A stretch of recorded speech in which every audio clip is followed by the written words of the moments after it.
In this video, we are going to see how we can turn a Windows server into an iSCSI storage. So in this lesson, we will explore how to convert a Windows server into a iSCSI storage. It's a feature that comes in box in the Windows server, so you don't need to go outside to download some third-party software and to install it. We can do it with the inbox feature from Windows Server. iSCSI, short for Internet Small Computer Systems Interface. So with this protocol or with this technology, it allows block level storage to be shared over a standard network. So iSCSI target, it's one of the terminology that we use in iSCSI. iSCSI target is the server that presents storage to other systems. So your storage server is going to be the iSCSI target, while the iSCSI initiator is the client that connects to it. So let's say you have a Hyper-V machine and also a storage server. Then Hyper-V machine is the iSCSI initiator, where it connects to the remote disk in the storage server, and that is going to be the iSCSI target. iSCSI typically uses port 3260, and it is widely supported across Windows, Linux, hypervisors like Hyper-V and VMware. In the coming demo, what we are going to do is we will have two servers. One is Hyper-V server and a storage server. Both are Windows 2025. The Hyper-V server currently have a C drive with 60 GB, and the storage server is also with a C drive with 60 GB. I'm going to add a new disk to this storage server, like a 39 GB disk, and I want to share this disk, this 39 GB disk from this storage server to the Hyper-V server here. So how to do that? I'm going to configure this as my iSCSI target and this as my iSCSI initiator. Then when I create the iSCSI target, I give the iSCSI initiator address in the storage server so that the iSCSI target can control the access or give access to of this disk only to this Hyper-V server. That's how this works. So by this way, you can present the disk in a remote server as a local disk of your servers. Then once this disk is available here, then you can run your virtual machines on top of it. Why we do this? Because the devices which like storage servers are dedicated to have high performance and high reliability on the storage related activities, while the server is good for computing related activities. So by presenting a storage disk here from a high performing storage server to a computing server, and this will help you to have high performance in the data center. As I use VMware Workstation, the first step I'm going to do is to add a new disk to my Windows Server storage.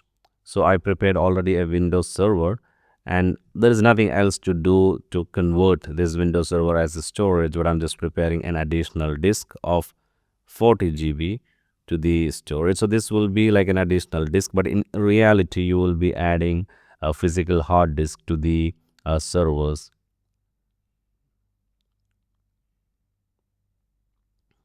Now I have an additional disk available in my Windows server, which I prepared for the storage. If you go to the file and storage and then click on the disk, you see a new volume available. Now let's bring the disk online, then create a volume out of the assigned disk. For that, complete the wizard with meaningful selections for the drive letter and also for the name of the drive.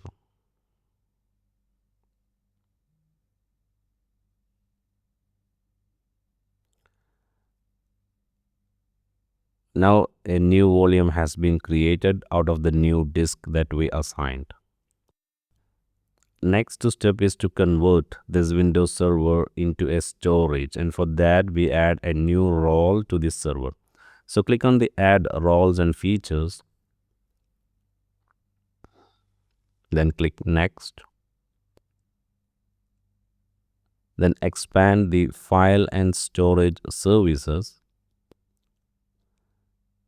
Further expand, you will see iSCSI target server. Select it, then click on add features and complete the add roles and features wizard. Click on install. Now the installation has completed. Let's close the wizard.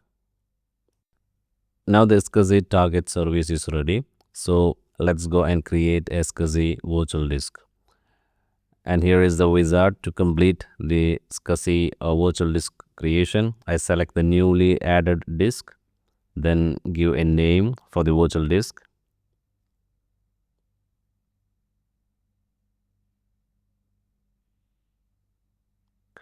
Click next, then give the size here. Here there are different options like a fixed size, dynamically expanding, differencing. So we will explain about this once we completed the demo. Now for now I will add dynamically expanding, then select the size. Then this is going to be a new iSCSI target. We don't have any existing target, so let's click to create a new iSCSI target. So here we can give the target name.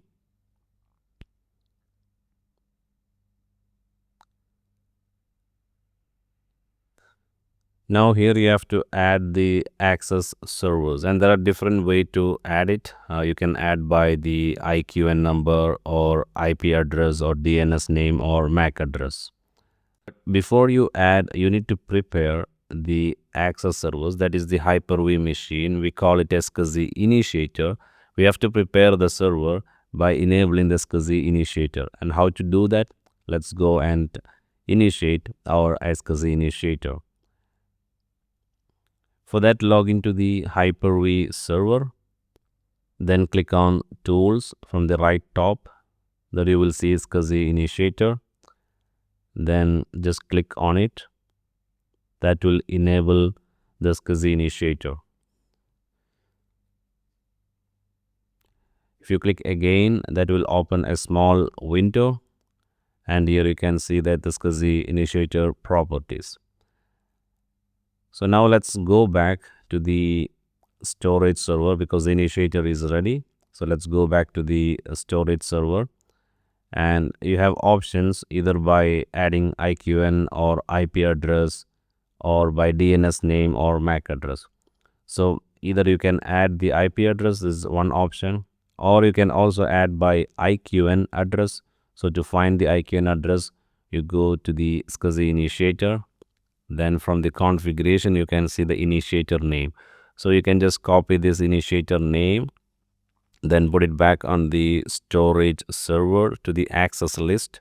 So let me add the IQN number instead of the IP address. Then I can remove the IP address from the list. So now the access is based on the IQN number. I'm not going to configure this authentication and this security settings for this demo. I think it's not that important. Now we are done with the configuration. Let's create this iSCSI virtual disk. So the virtual disk is ready. Now this disk can be connected to the Hyper-V server. And for that, the step is very simple. You just add the IP address of the storage server. So here the IP address is 1.143.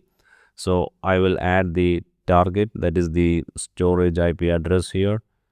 Then just click on Quick Connect, and that is done. So the login is succeeded, and you will be able to see the disk that we shared from our storage server in this Hyper-V. Now let's go back to the server manager, then click on the disks from the Hyper-V server. You can see a new disk of 35 GB is available. So now you can bring it online and also create a new volume out of this disk. So the disk is online, then click on new volume, then create the required partition and required size of the new disk. So I'm going to use 35 GB out of it, assign letter drive E, then give a volume label, and also here we can choose the file system.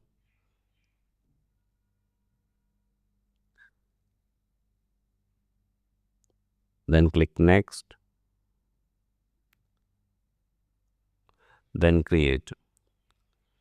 So now a new additional disk is available. If you open our My Computer, you will see a C drive and an additional E drive, where E drive is shared from the remote server.